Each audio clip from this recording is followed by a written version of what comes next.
Jayson Tatum should not be coming back. Okay, cool. I agree with you. But at the same time, we just started the second half of the season, and everyone's talking about him coming back. For what? Why are we talking about that? I think there's a reason why they're talking about that. But at the same time, I'll ask you this question. In the Eastern Conference, outside of Detroit, who is the next team that you're afraid of? I need more of a sample size of Cleveland to see what they No, got. but this is my point. Why not come back this year then? So you're talking about the window. I get you. 100%. Yeah, but like I'm thinking, why risk coming back early on a leg that's not really like, you know what I'm saying? I just like, you know what I mean? I would for me, the player, I wouldn't do that. I would not take that risk. It's not worth it. My career's on the line here where I could do more damage than good. Who's making this decision, the owner or Jayson Tatum? You listen. You're bringing up legitimate questions and points, but at the same time, I'm saying from a player's point of view. I know me. I would want to think of prolonging my career, preventative maintenance right now. What can I do? What's the longest way I could prevent myself from getting injuries and keep playing at a high level? Right? And is coming back quick enough going to do that, or am I going to be like be more injury prone going forward? Right? Is this a one off, or this, you know what I'm saying? These are the things that would scare me as a player. You know what I mean? If he's 100%, like it's 100%, and there's a guarantee that he's not going to re-injure himself, and he's ready. We don't know that. We'll never know that. You know what I'm saying? Yeah. Only he knows right now. He knows in his heart what's realistic right now. Thank you. So we have no idea how far along he is on his return from this injury. And the crazy thing is, again, the expectation is not for him to come back playing the same way he was last year. He could completely do a different role for this season because now we've seen what these guys are capable of doing without him. So now let's plug him in with a different role, not to go ahead and put up 20 shots. But you don't know. Like, okay, once again, there's nothing worse than playing this game when you don't have your legs underneath you. Right? Absolutely. I know, absolutely. Right? So again, you don't know what psychologically, he's a champion. He's been around for a while now. He's been ups and downs of the NBA, losing a championship, winning a championship. He's a veteran. Yeah. What happened in Team USA, the psychological business, the injury, the building, the strength, the willpower, right? Yeah. Yeah. You don't know if he comes back and he just bombs and he's costing them, right? But that would be a decision on the team to say, you know what? If we bring him back, let's say we bring him back, I don't know, the last 10 games of the season. Let's see when we try to put a certain role on him, let's see how it fares. And if it works out, you know what? We're going to keep this on him. But the thing is, you think he's going to go in the playoffs playing 30 minutes? I don't think they're going to do that. He's going to be minutes restriction. Probably 15. There you go. That's all you need. You don't think that will be more valuable to have him in for 15 minutes as opposed to 0? You start him off the bench? I'll come off the bench. As a matter of fact, the crazy thing is, he's still not even going to be the sixth man because Peyton Pritchard's killing off the bench right now. Hey, you heard that? You heard that? You said, I'll come off the bench. Like it's you, guy. Like it's you, come off the bench. Listen. So what are you going to do? You're going to put him in there. Sir, if you want to start him, go ahead. But he's only playing 15 minutes. So why start him then? I wouldn't start. I'll have him come off the bench. It's not dependent on who he is. Like so, let's look at it this way. The starting five right now is Derek White, Jaylen Brown, Hauser, Keita, Shireman.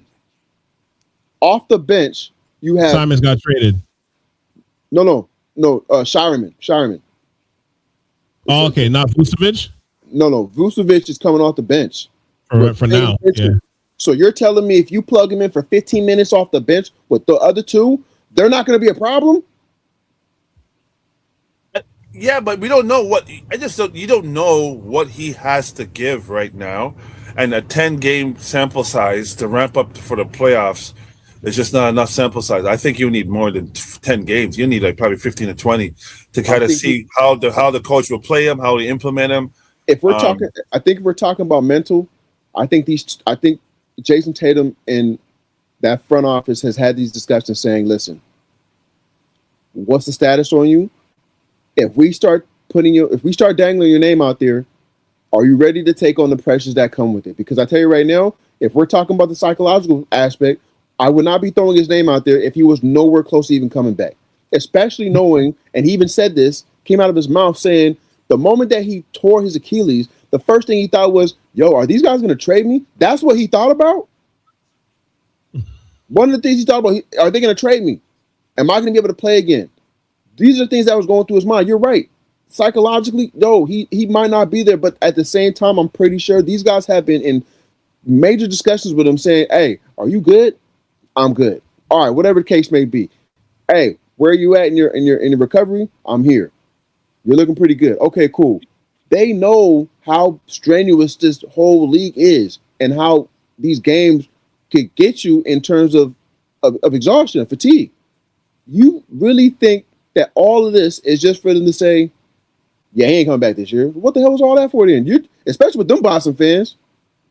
I just say this. Let me add this because the one thing that's been constant with this team is playing with Jaylen Brown, right? And I love the fact that like they haven't really stepped on each other's toes. You know what I mean? They've kind of defined their roles in terms of how they play with each other. You know, the media try to plot against them in terms of like they're gonna have to break this team up. There was a few years back, which I thought was like asinine because those guys were so young at the time, and it all worked out. You know what I mean? They won a chip. They've been into all these conference finals. They've had all this sweat equity together, right? Which again is great because it's working. It's obviously worked, right? This catastrophic injury happens. All the psychological stuff that will come with any athlete having this injury is totally paramount. I totally understand all of it. Is there a self pressure that might be put on himself because now that the dynamics have changed? Jaylen Brown has been like the 1B basically for most of his career. He's gotten a NBA, a conference finals MVP, a finals MVP. He didn't make the Olympic team. I think he's been like on an All-NBA team maybe once or twice. Now he's flirting with a MVP candidacy and being in the second team. He's the man right now. He's playing the best basketball of his career. Is he willing to go back to being 1B? Is that a thing for him, or is Tatum self looking at that like, man, I might have to come back a little. You know, I know, you know, I'm like 95%, but man, if Boston goes all the way to the conference finals with me on the bench, what's going to happen to me? You know what I mean? Like, because remember, there was a time where, I mean, both of them are getting $300 million contracts, but there was a role defined, even if it's 1A and 1B. Now Jaylen Brown's clearly the one. I know it's injury, but he's clearly the one. Is he willing to give that mantle back? He doesn't need to because he's still the one. I'm going to say this. Agreed. Secondly, remember, everything was under the assumption that this was going to be a tank year. No one had expectations of them being where they are in the season, especially heading into the third quarter of the season, right? Being second in the East with potential of catching Detroit, who knows?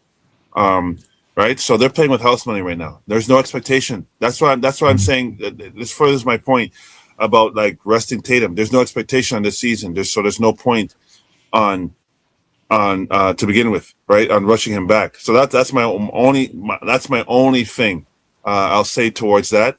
The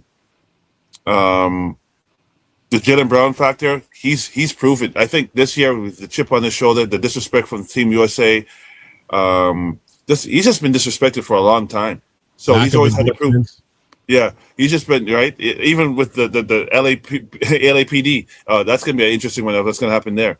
But yeah, I think he's on a mission, and I think he's just trying to prove everyone. But he's not just doing it on the offensive end. He's shutting people down on the defensive end. So he's probably, like, he calls himself the best two-way player in the league right now, and that's just 100% confidence. So he's 1A, definitely. So you bring up a good point, but like right now, playing with house money, there's no expectation, so there's no need for Tatum. This is a problem that should be coming into the next season.